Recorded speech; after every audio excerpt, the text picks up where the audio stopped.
Olá pessoal, esse é o canal Understandable Simplification. Meu nome é Rafael Basílio. Se você gostar desse vídeo, deixe um like, compartilhe e se inscreva no canal. Vamos lá pessoal! Olá pessoal, esse é o exemplo 13, em que temos que projetar um eixo de transmissão que liga o painel ao atuador da válvula de uma árvore de Natal molhada. Depois, no próximo slide, temos a figura. Ele é submetido à torção, primordialmente, e pode ser de seção circular maciça ou circular tubular. O material é dado, o binário, em tese, não, mas a força sim, o fator de utilização e a relação entre o diâmetro menor e o diâmetro maior. Pede-se aí a seção transversal padronizada, isso em fração de 1,16 polegadas, a deformação do componente estrutural padronizado, depois de padronizado, e pergunta-se qual dos elementos, ou barra ou tubo, maximiza o torque suportado com relação à massa, quando no limite do critério de resistência. Aqui a gente pode ver uma árvore de Natal molhada, utilizada para controlar o fluxo de óleo e gás do poço, esse poço localizado num determinado campo de óleo e gás. E nós temos no painel, então, nós temos a interface para a movimentação, ou seja, o giro desse eixo. Então, vamos lá resolver. Olá pessoal, hoje nós vamos resolver o exemplo 13, os dados de entrada aqui estão. Então primeira coisa que a gente tem que fazer é transformar o limite de escoamento de KSI para megapascal, justamente para trabalhar no SI, né? Sistema Internacional, e aí uniformizar as unidades. Vamos fazer isso então. Então a gente tem o seguinte, 75.000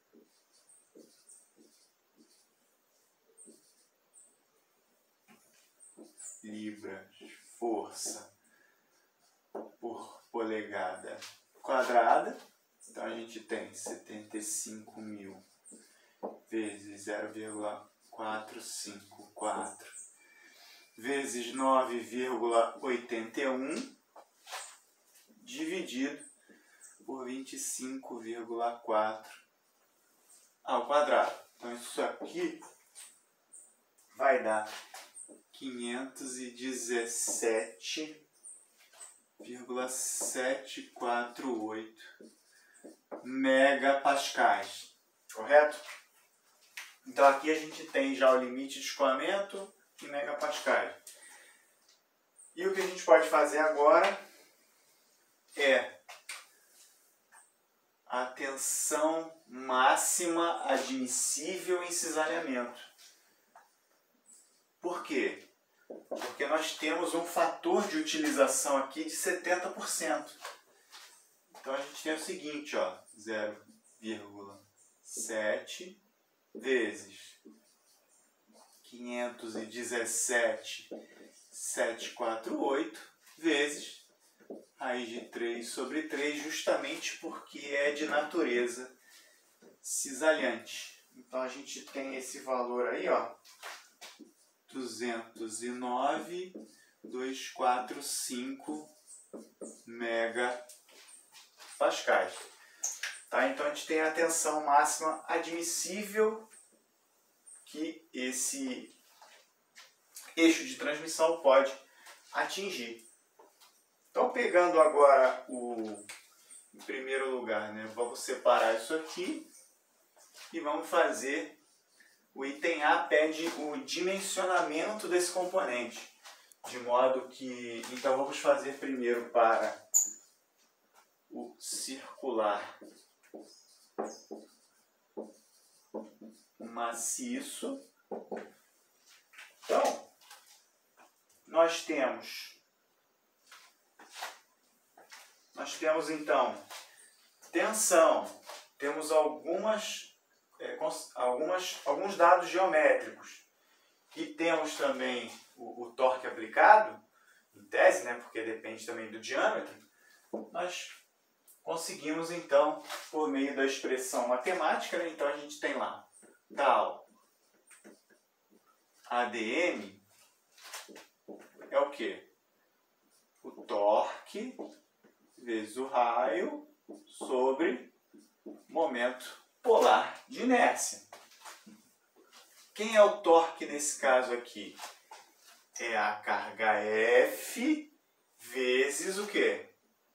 O diâmetro do componente. Então, nesse caso aqui, ó, só que como F está em kgf, então vamos fazer o seguinte, ó, F vezes G, né, para dar carga em newtons, vezes D sobre 2, né, que é o próprio R, e π d a quarta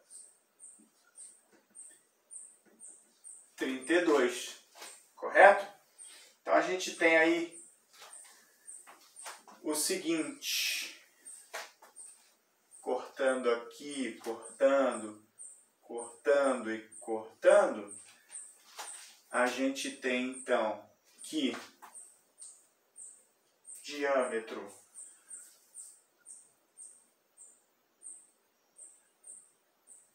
aqui, na verdade, a gente tem mais do que isso.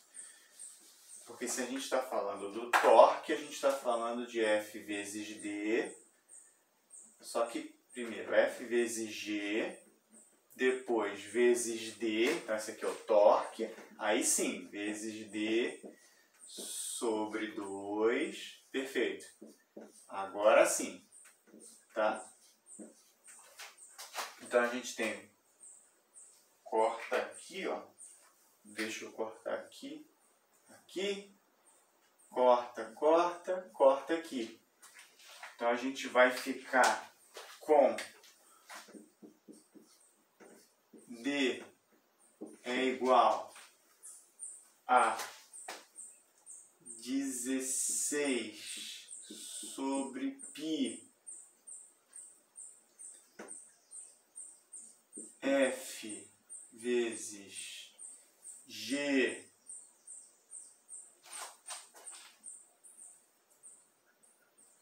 sobre tal ADM, isso aqui, raiz quadrada, correto? Exatamente isso. Então, aí a gente descobre o diâmetro. Então, o diâmetro para esse caso é 7,726 milímetros. Só que o problema pede para que nós padronizemos em fração de 1/16. Então a gente tem que fazer o seguinte aqui, ó. Dividir então esse diâmetro por 25,4 para saber o quanto vale em polegada. Tá? Então 25,4 milímetros. Isso vai dar 0,304 polegadas. E agora precisamos saber na fração de 1/16. Então a gente tem que dividir, né, por 0,0625 polegadas. E isso vai dar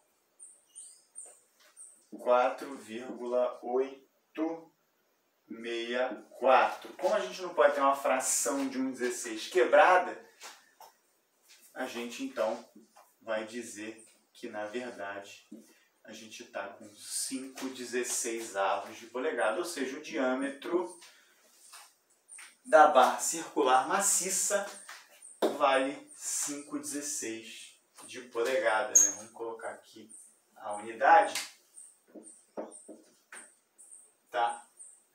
Então, esse é o diâmetro maciço, correto?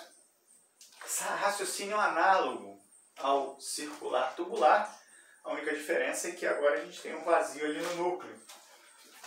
Então, se a gente fizer aí, continua no item A, mas circular, tubular, então a gente tem tal ADM, mesma coisa, TR sobre P, tá? Então a gente tem aqui, ó, F vezes G vezes D vezes D sobre 2 dividido por π D a quarta, só que menos D minúsculo, D menor, a quarta também, aí sim sobre 32. Mas isso não é problema para nós, por quê? Porque a gente tem a relação entre os diâmetros, tá? Então a gente tem essa relação aqui, de modo que se a gente extrair agora o diâmetro daqui, né? Então colocando D minúsculo em função de D maiúsculo, a gente vai ter aqui só uma incógnita mesmo. Então a gente acha aqui 12,008 milímetros, tá? Então se fizermos raciocínio análogo aqui em cima, ó, então nós vamos pegar 12,008, dividir por 25,4, isso vai dar 0,473 polegadas. Vamos dividir isso por 0,0625 polegadas. Então a gente tem o seguinte aqui, né?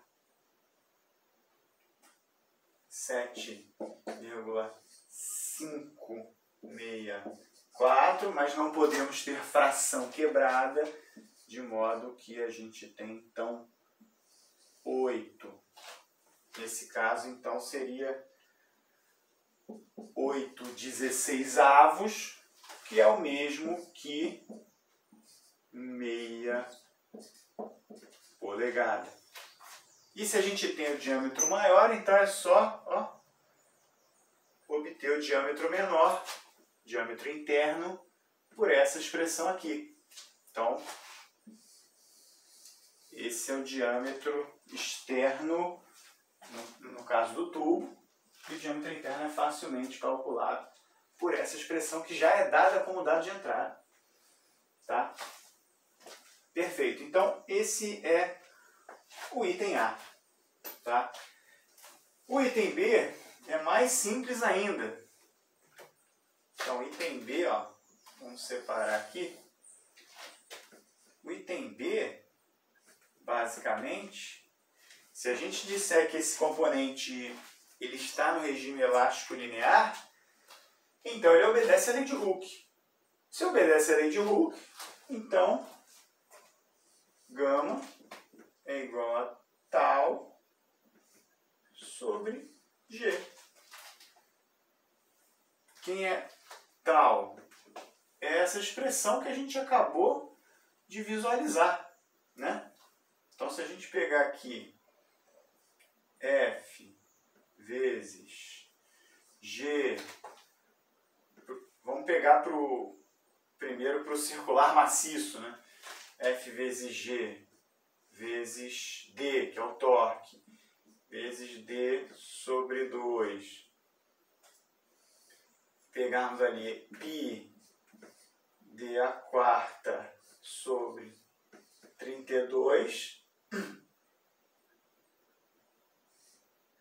vezes G. A única coisa que aparece diferente aqui é o G.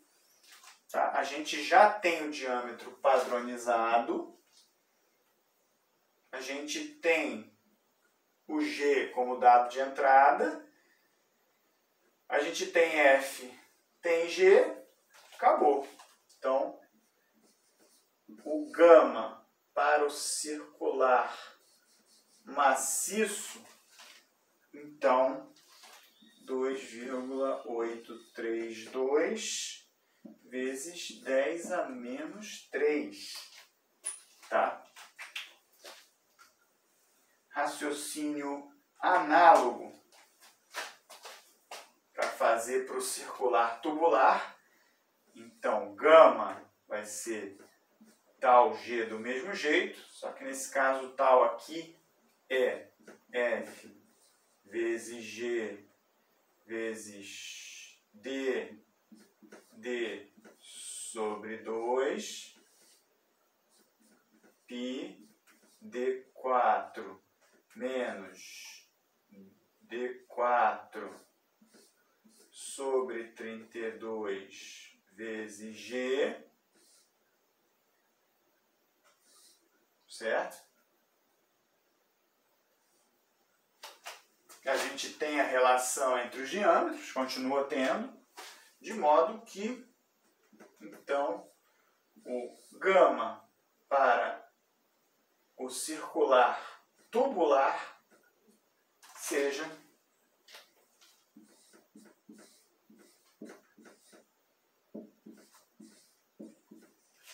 2,672 vezes 10 a menos 3.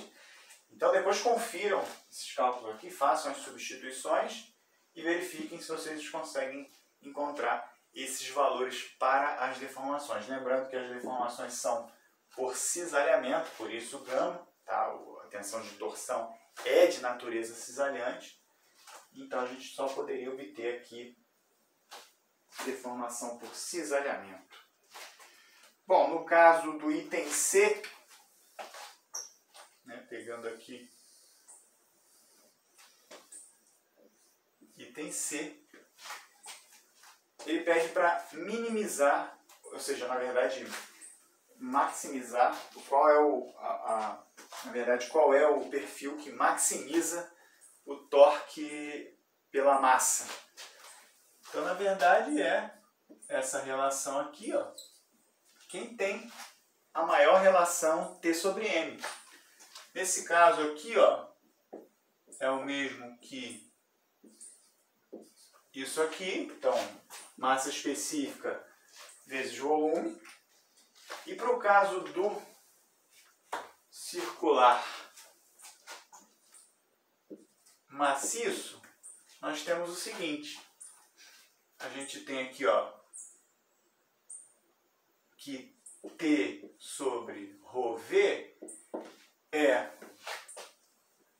a gente tem então aqui, ó, F vezes G vezes D, e aqui embaixo a gente tem ρ.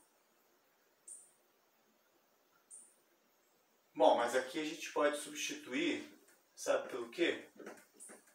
Pela própria expressão de tal admissível. De modo que a gente tem aqui, ó, tal ADM igual a F vezes G vezes D sobre 2. E aqui tenhamos π d a quarta 32.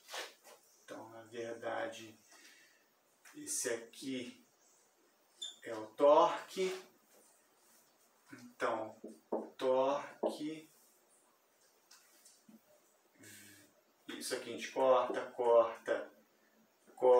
né? Corta também aqui. Então, a gente vai ter, na verdade, tal ADM vai ser T, na verdade, 16 sobre π T D2. Isso. Então, a gente tem, na verdade, que T vale 16 π sobre 16 tal ADM D2. Então, a gente tem, ó, π sobre 16 tal ADM D2. E aqui embaixo a gente tem o volume, então π sobre 4 vezes D2 vezes L, certo? A gente... Isso, deixa eu apagar aqui. Então a gente tem simplesmente isso aqui, mas a gente não... mas a gente não tem esse corte aqui, na verdade. Na verdade, a gente só tem um corte de D. Então, tal ADM vai ser 16 sobre π. Isso está certo, só que D3. Aqui a gente tem ao cubo, na verdade, porque a gente não cortou com isso que isso aqui é o próprio T. De modo que, então a gente tem 16 sobre π, isso, 16 sobre π, T, D ao cubo. E aí a gente tem D ao cubo aqui, então D ao cubo aqui. De modo que então tenhamos, isso aqui corta tudo. Então a gente tem na verdade 1/4 de tal ADM D sobre ρ L. Isso. Exatamente. E é isso que a gente tem. Então, fazendo raciocínio análogo para o circular tubular, então para o circular tubular, a mesma coisa, T, ρ, V, tá? E a gente vai substituir o volume pelo volume do tubo e o T pelo que ele representa em termos de tensão admissível, tá? Então a gente tem o seguinte, que tal ADM T D sobre 2 π D a quarta menos D a quarta sobre 32. A gente vai colocar isso em função, então T vai ser função dessas outras variáveis, de modo que ele entre aqui no numerador. E V vai ser π sobre 4 D2 menos D2 vezes o comprimento desse componente. Então, a gente substituindo tudo isso ali, a gente vai obter 1,769 e exatamente isso aqui. 1/4 tal ADM D ρ L. Só apagar aqui. Então a gente tem aqui, ó, o resultado do circular tubular e o resultado do circular maciço, ou seja, aquele que maximiza a razão torque-massa é justamente o quê? O circular tubular. Por que isso? A gente até poderia falar sobre isso até sem mesmo calcular. Sabe por quê? Porque o circular tubular, visto que, né, vamos pegar um maciço aqui do lado,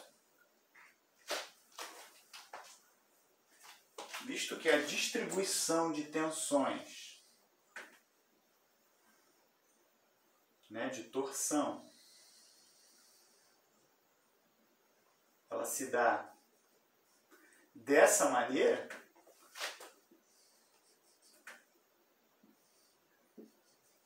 então, como ela vai decrescendo à medida que sai da periferia para ir para o núcleo, então não vale tanto a pena ter material no núcleo dessa seção transversal, de modo que é mais vantajoso, né, onde se requer mais resistência, que tenhamos a resistência exatamente mais para a periferia, que é o caso que oferece aqui o circular tubular. O circular tubular não possui material em seu núcleo justamente onde a resistência é menos requerida. Então, é de se esperar que essa razão seja maximizada para o caso do circular tubular.